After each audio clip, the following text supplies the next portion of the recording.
Greetings, beloved ones, and welcome to this first of a three-part series of classes on understanding energies, the process of purification.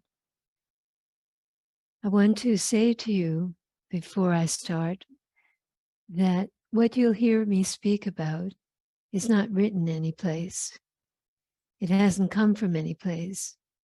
It comes from a direct perception in whatever way has been given to me of the truth of the universe of creation. So I can't prove to you that what I'm saying is correct. And in relation to the nature of spiritual reality, what is most true can't be proven because it doesn't approach translation to the mind.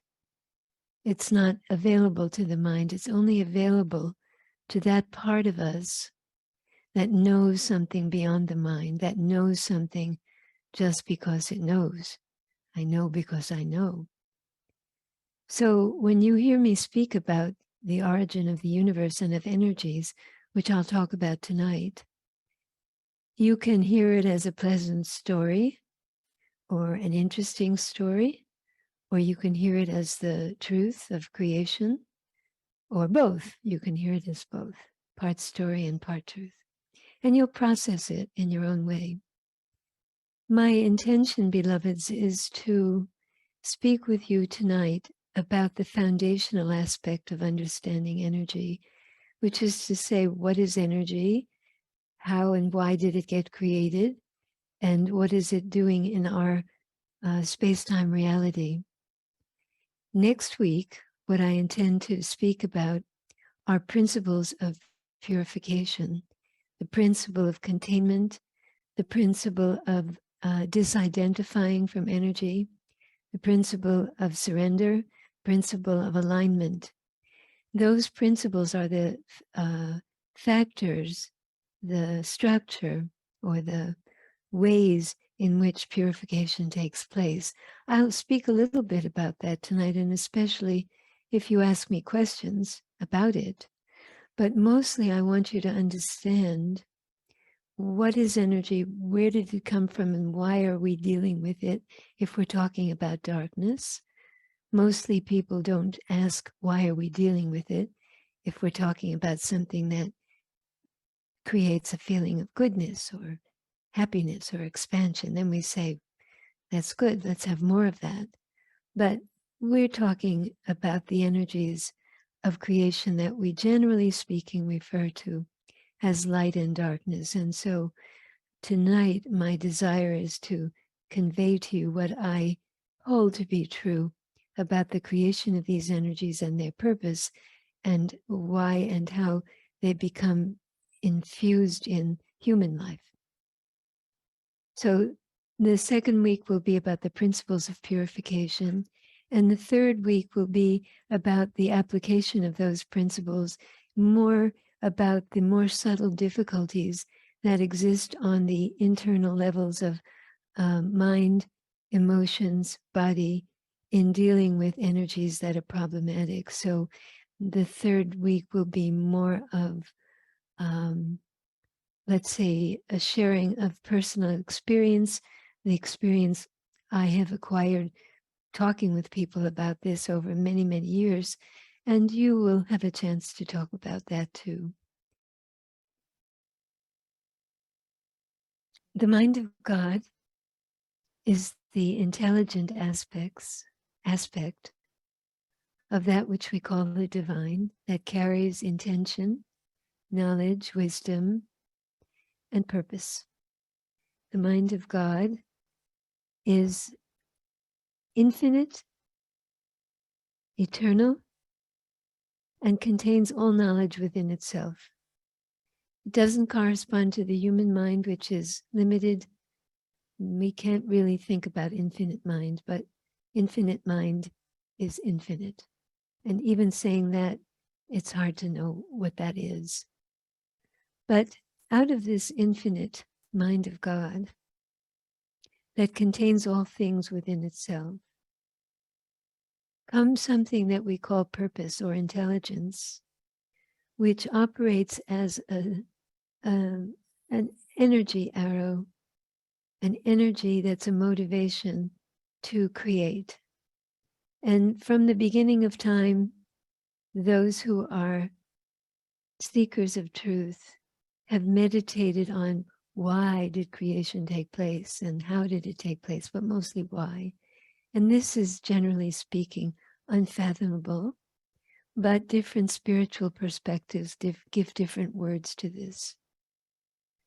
So the way in which I articulate this for you and for myself is to say that that which is one wished to, wish being an intention, know itself from the outside in. That which is one is not self-reflective. That which is one is being, pure being. Being is not self-reflective. Being just is. Being just is awareness without reflection. So the mind of God wished to know itself as if it could look at itself from outside and what it is. And therefore, creation became the vehicle for a more defined perspective of awareness to reflexively know itself. And how did that take place? Because the mind of God, which generated creation, exists in everything created, looking at itself. Creation looking at itself. Creation looking at source. So the mind of God generated reality so that it could see itself in the perspective of multi-dimensions and multi-eyes and multi-forms and so on.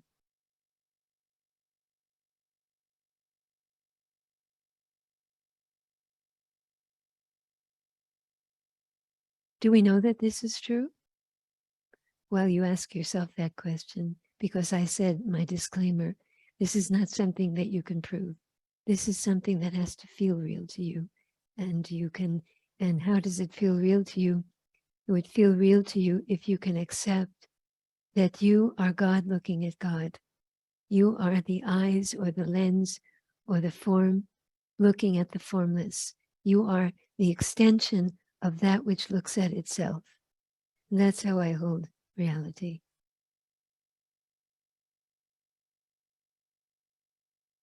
Now, in this process, that which wanted to know itself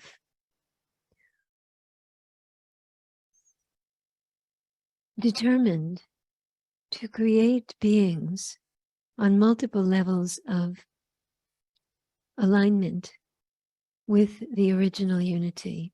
In other words, you can think of the universe as a continuum of different degrees of awareness that relate to how close or how far away you are from the original unity that is just pure being.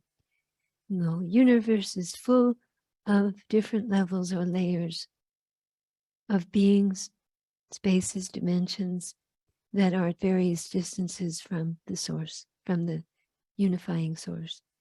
And in the process of creating what we call in our human language experiment, something that was unknown, unknowable, but known in terms of its intention, became part of creation, which is where we live.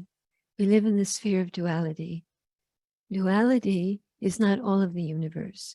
Duality is a section of the universe. Duality is a dimension in which and through which those who live in it, who are conscious beings, can perceive themselves as separate from the rest.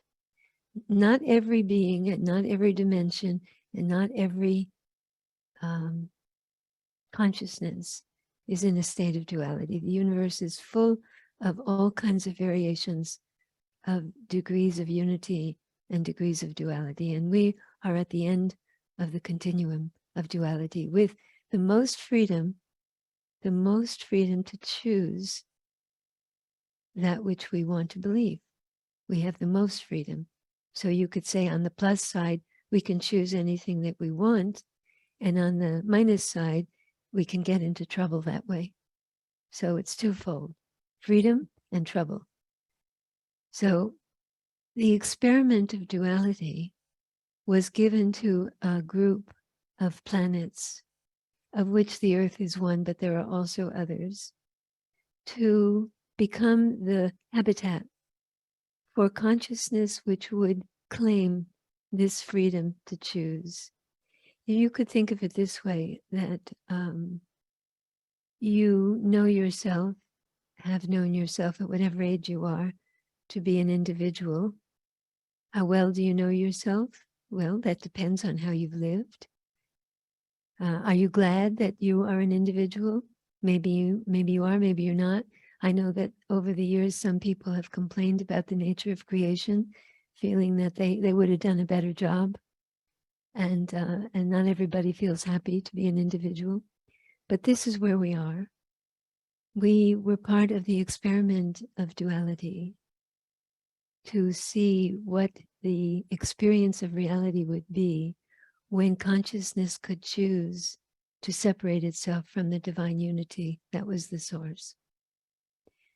That is the experiment. The experiment is not universal throughout creation.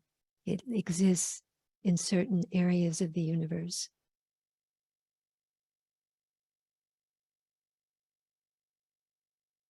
In order for this to happen, that which was the original unity, the mind of God, had to divide itself.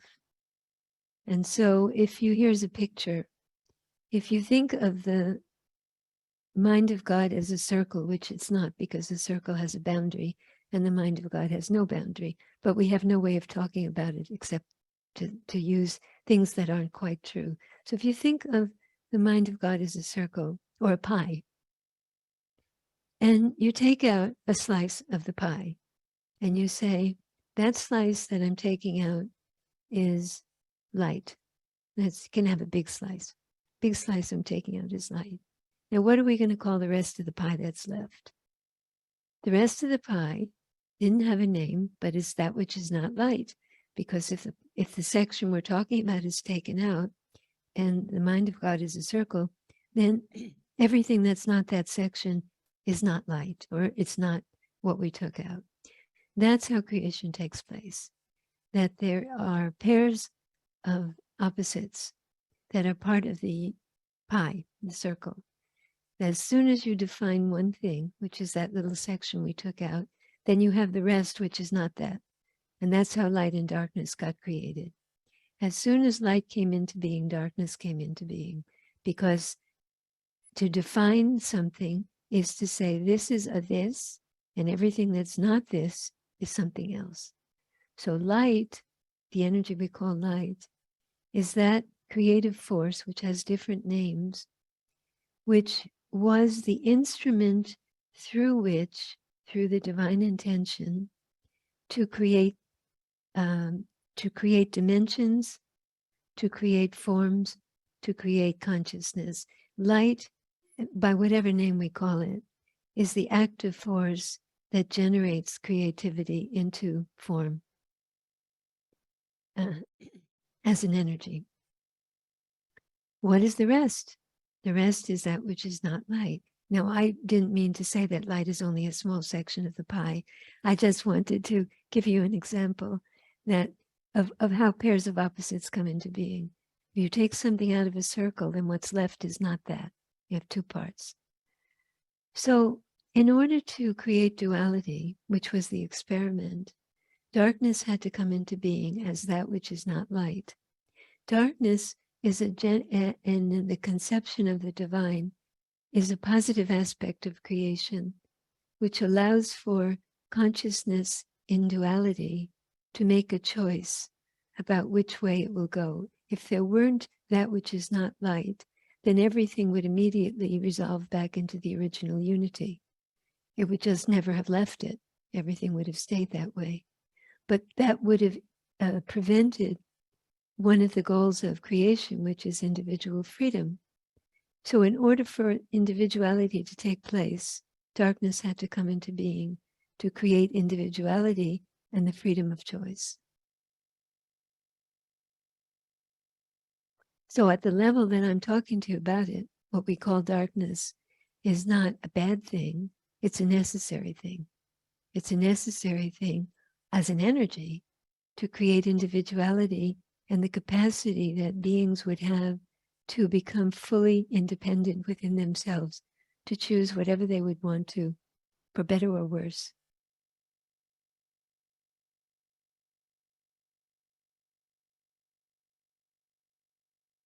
Now, why does that become a problem if it's part of creation? It becomes a problem because creation is on a continuum of unity with respect to remembering that one comes from the unity. The duality of creation comes about through inhabiting form, which separates one thing into something, which separates one thing from another. And as soon as you have that happen, then you have something inside you and something outside you. So darkness, which originally is part of creation and a positive force, then can operate within the sphere of duality to create difficulty because it can increase the sense of separation. It can increase it within beings who are already perceiving themselves to not be unified with the original source. This is not true throughout the universe. This is true in the sphere of duality. And you know, this is a continuum. It's all gradations. So to the extent that you have the capacity to separate yourself, your consciousness, from the original unity, to that extent, the energy which is not light can work within that consciousness to create more separation, because that's the basis for its existence. It wasn't created to make problems. It was created to create individuality and to create choice, but it can, within a certain dimension of reality, create greater separation, in addition to the duality that's created by just having a body, just having a form, just having a name. Everything that's this, your name, your body, you, rocks, plants, trees, everything that's a something has already removed itself from the original unity. And that's why in the book of Genesis in the Holy Bible and in other sacred texts, the process of giving things names is very important, because a name defines a segment and creates an identity. A name creates an identity of something, and something that's not that. And that's how creation in the sphere of duality works. You have a name, so you become a something, and then you're not the rest of it. You're a this. That's not the way where you came from. You weren't a this, a separate this. You were everything. But so naming is very important in the story of creation.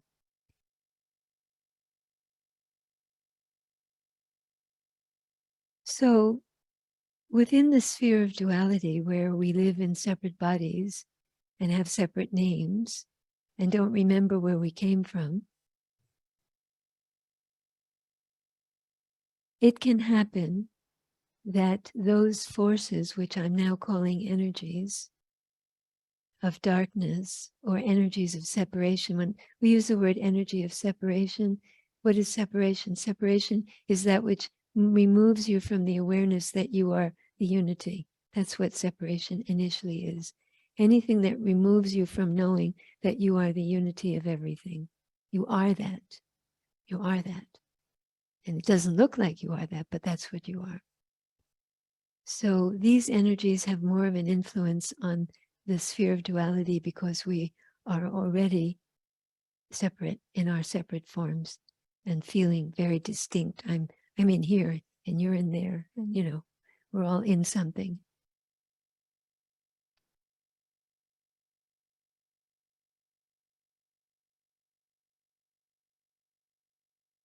Because the universe is a continuum of consciousness, it's not just one thing. There are beings, consciousness, intelligent beings that exist at every level. You have beings of light, You have beings of darkness. You have human beings, and then all gradations of how much light a being can carry, which is how much knowledge of the original mind of God can a being carry. That's the continuum. So you have a hierarchy or a continuum of remembrance or incorporation of closeness to the source of creation. But you also have the same thing on the level of darkness. You have energies and beings which can, to different degrees, intensify the degree of separation that they carry. Just like beings can carry more light, beings can carry more darkness. And that exists on a continuum. So it's not just one thing. And just like we speak of light as an energy, but we speak of beings of light as a unified being with a consciousness and an identity. We speak about a being of light, we're talking about an identity. We speak about light, we're talking about an energy. So both light and darkness exist on a continuum of energy, the intensity or potency of what they are, and of beings, how much light or how much darkness a being carries, going across the whole range.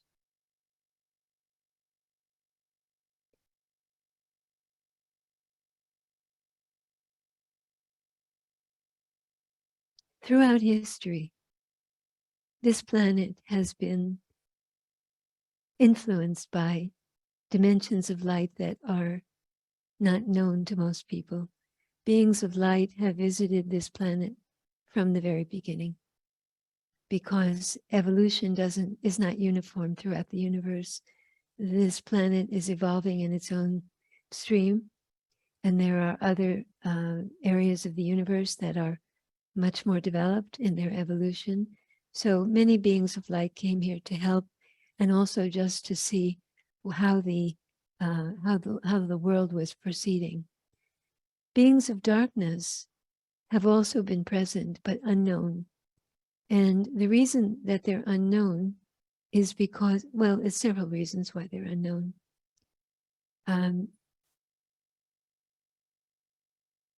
In the realm of how darkness operates, there are choices as well within consciousness as to what area of influence a being of darkness will occupy. So they're not by any means just related to this planet.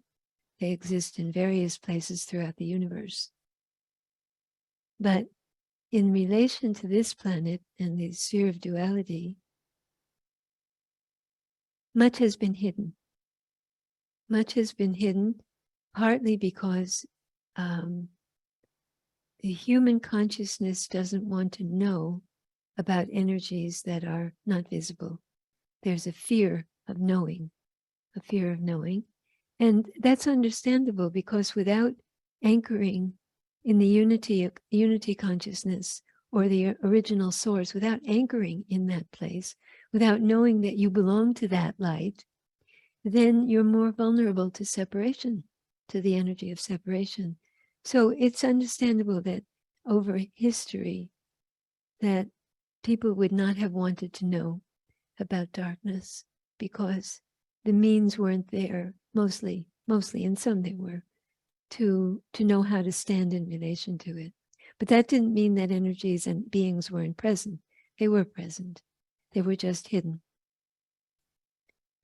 Within the realm of the spectrum, of the continuum of darkness and of energies, some energies, as I spoke of, are just there in the universe amorphously, like light. The universe is full of light.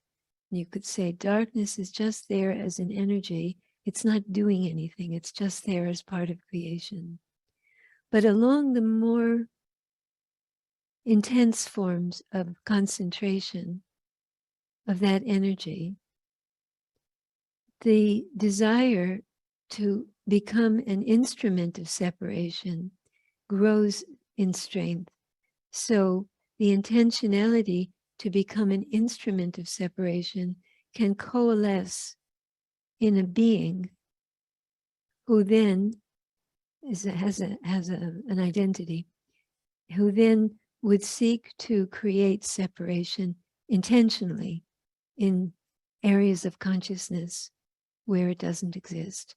And so that which becomes more intense as an expression of darkness can also, not that it has to, but it can also assume an intentionality of wanting to control consciousness and suppress light.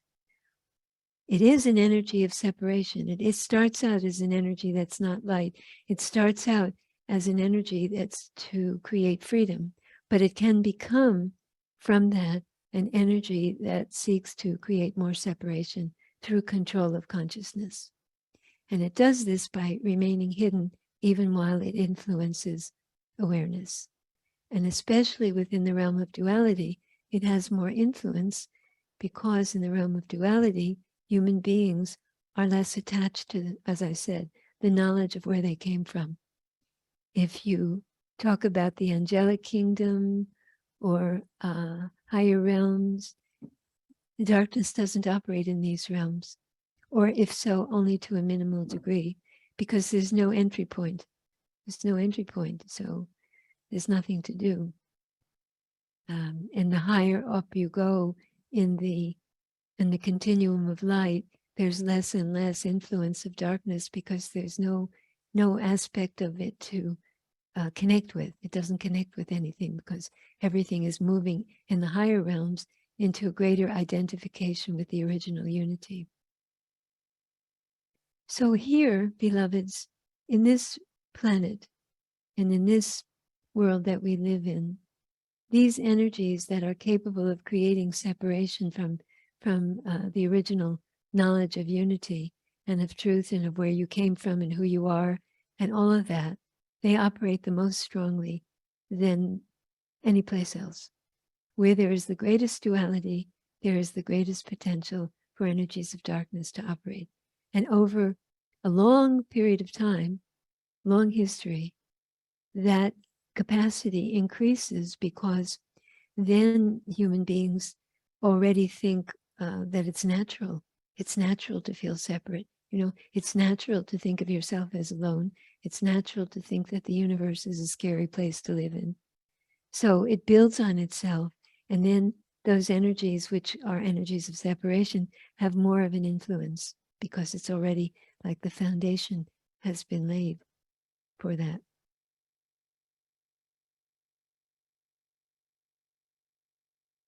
The reason that this is not a subject to discuss, except, how should I say,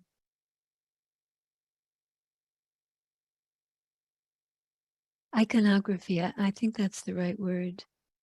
The names that have been given to the demonic in the history of various religious traditions have all tried to capture something of what I'm telling you about energy, but not in a complex way, not in the detail that I'm telling you. But they've tried to identify forces that act in people in a bad way, you know, to create directions of behavior and thought that are harmful, or we call it evil. But the many, many names throughout many spiritual traditions are given to demonic forces, satanic forces, and they're all, they crystallize. They're meant to crystallize this whole area of spiritual reality, except they don't really do it in a way that's helpful. They do it in a way that just scares people. The way that's helpful is where you know that you come from the source of light, and that the source of light is always who you are, and that the darkness has no power over it, ever. The darkness has no power over the source of light. It has power only when you believe something about yourself that has already separated from light. And that's why, as I'll talk about in part 2 and part 3, why alignment is so important. Because alignment grabs a hold of, you're saying, I am not that darkness, I am light, I am part of the source, I am part of the oneness. And You can't have me. You can't, because I'm not that. But lots of people don't remember, which is why these energies have gained a foothold in this planet, because people don't remember what they are, that they're everything, that they're the original unity. So in the development of how I came to know about what I'm telling you, the reason I can talk to you this way is because I came here with the mandate to teach people about purification, which is the return to the unity of source and of light. That's how I know about all the rest, because it's been my experience multiple times over of what I'm telling you. Much of it is my experience, and the rest is my inner knowing telling you what I know. In this time that we live in, we are vulnerable to those energies that would separate us from truth. We are vulnerable because we haven't grabbed hold yet fully as a society of the truth of identity. And so we think, because it's part of our history, we think that those energies of separation are ourselves. We think that physical reality is all there is. Or we think, here's another one, that I'm not like you. I'm separate from you. I'm a different being. No, not so much. You're a different body, but you're not really a different being, because there's only one being, only one. So you're a different body, you're a different expression, you're a different note, you're a different stream, you're a different movement, but you're not a different being. And the basis of the return to the light is based on that becoming more real again. And that's the process of purification. How does the return to unity consciousness and the return to light take place? It takes place through the awareness within your body of alignment with the original source from which you came. The teaching of that alignment and the separation from the energies of separation and the willingness to claim that as yourself, that's the process of purification. It's the return to the original truth of who you are in light and in the all, in the unity of everything. You are not a separate being. You are everything. You are the original consciousness. So we don't think like that now because we're used to having bodies, and so we think we're our body, but that's where everything's going. So I wanted tonight to give you this picture from baby mind of the universe of creation, which is so wondrous and so dedicated to each being becoming that God self, that light self, that is the individualized expression of the unity. That's why this is important to know, because purification is the means by which everything returns to the God self, the one self expressed through many forms. And it is a process, the process of relearning who you are, the process of regaining confidence in the light, of relearning that light is stronger than darkness, of relearning that you have an amazing gift to choose what you will feel is real. You choose what your reality is. This is a gift. We just take it for granted, but it's an amazing gift.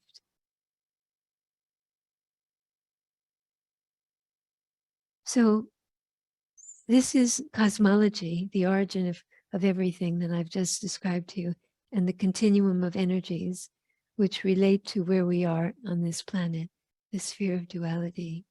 And in the present time, since most of us think in terms of our personal lives and personal difficulties that we have, in the present time, what is most important is to know that you are that. You are that which you came from, and also to know that light is always stronger than darkness, inevitably. It's a universal truth. You may not feel that, but it is. And so alignment is the key to being able to feel that more strongly.